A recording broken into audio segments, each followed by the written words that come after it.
Samsung নিয়ে আসতে যাচ্ছে বছরের সবথেকে বড় ধামাকা স্যামসাং গ্যালাক্সি S25 এস। এই নামটার সাথে আপনারা অনেকেই পরিচিত না, কারণ এটা তাদের নতুন সিরিজ।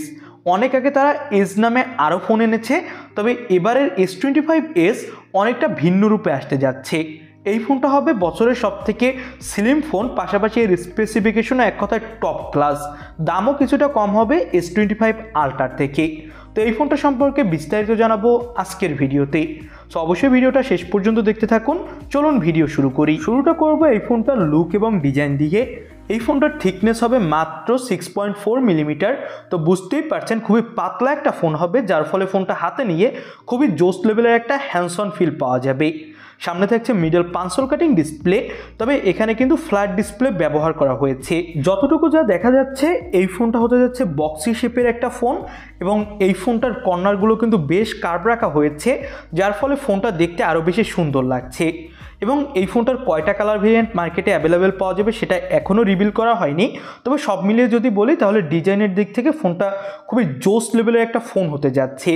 এর ডিসপ্লে হতে যাচ্ছে 6.7 ইঞ্চি মাপের, যেটা 1.5K রেজুলেশনের অ্যামোলেড প্যানেল, এবং এটা একটা LTPO প্যানেল, এবং এর রিফ্রেশ রেট দেওয়া হয়েছে 120 হার্টজ। ডিসপ্লেতে আপনি কর্নিং গরিলা গ্লাসের প্রোটেকশন পাবেন, এবং এই ফোনটার ডিজাইনটা কিন্তু অনেকটা আইফোন 16-এর মতো করা হয়েছে। এবং এই ফোনটার সব কিছু মিলিয়ে যদি বলি তাহলে ডিসপ্লে কোয়ালিটি এর ডিজাইন খুবই ভালো। ব্যাক সাইডে ডুয়েল ক্যামেরা সেটআপ থাকবে, যার প্রাইমারি ক্যামেরা হবে 200 মেগাপিক্সেলের, সাথে আপনি পেয়ে যাবেন 50 মেগাপিক্সেলের একটা telephoto camera. Samsung Galaxy S25 আল্ট্রায়ও যে লেন্স ব্যবহার করা হয়েছে, এই ফোনটাতেও কিন্তু সেম লেন্স দেওয়া হয়েছে। তো বলাই যেতে পারে ক্যামেরা কোয়ালিটির দিক থেকেও এই ফোনটা খুবই জোস লেভেলের একটা ফোন হতে যাচ্ছে। তবে সামনে কত মেগাপিক্সেলের সেন্সর ব্যবহার করা হবে সেটা এখনও জানা যায়নি, তবে আশা করা হচ্ছে 12 মেগাপিক্সেলেরই সেলফি ক্যামেরা থাকার সম্ভাবনা রয়েছে।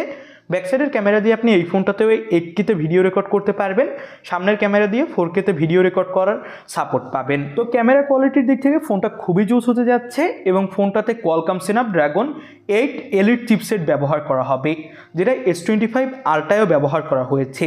বুঝতেই পারছেন পারফরমেন্সের দিক থেকেও ফোনটা খুবই বেশি জোস হবে। আউট অফ দ্য বক্স ফোনটাতে আপনি পেয়ে যাবেন Android 15 এবং অন UI 7। এই ফোনটাতেও 7 বছর পর্যন্ত আপনি আপডেট পেয়ে যাবেন, এবং এই ফোনটাতে আপনি 3900 mAh ব্যাটারি পাবেন, এবং 45 ওয়াটের ফাস্ট চার্জার সাপোর্ট থাকার সম্ভাবনা বেশি। তবে এক্স্যাক্টলি কত ওয়াটের ফাস্ট চার্জার সাপোর্ট করবে সেটা এখনও বলা যাচ্ছে না।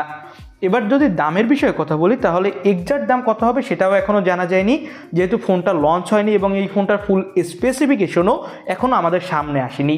তবে আশা করা হচ্ছে ফোনটা একটা রিজনেবল প্রাইসে আসবে, এবং স্যামসাং গ্যালাক্সি S25-এর মতো প্রাইসেই আসার সম্ভাবনা বেশি। তো আপনাদের কাছে এই ফোনটা কেমন কী লাগলো সেটা অবশ্যই আমাদের কমেন্ট বক্সে জানাবেন। নতুন কোনো ভিডিওতে আপনাদের সাথে কথা হবে। আজকের মতো ভিডিও এখানেই শেষ করছি। আল্লাহ হাফেজ।